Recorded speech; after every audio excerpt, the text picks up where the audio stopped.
Welcome to the Startup Espresso. I'm Hall T. Martin, the host of the show, where we talk about raising funding for your startup and the time it takes to have an espresso. I hope you enjoy this episode. Hello, this is Hall T. Martin with the Startup Funding Espresso, your daily shot of startup funding and investing.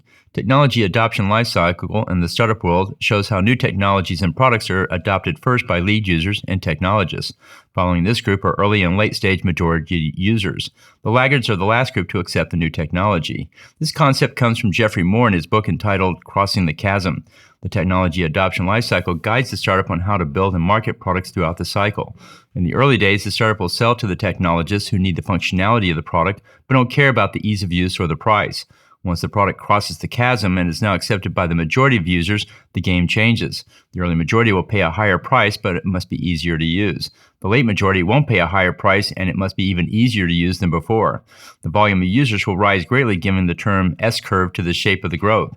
The S-curve shows the market taking off and the number of users increasing dramatically. A startup must be able to grow and scale their systems to take advantage of this growth. Finally, the laggards are the last to adopt the product, which must be low cost and very easy to use.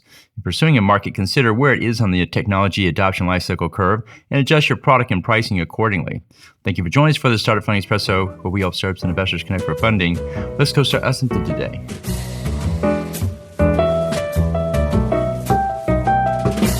Hall T. Martin is the director of Investor Connect, which is a 501c3 nonprofit dedicated to the education of investors for early stage funding. All opinions expressed by Hall and podcast guests are solely their own opinions and do not reflect the opinion of Investor Connect. This podcast is for informational purposes only and should not be relied upon as a basis for investment decisions.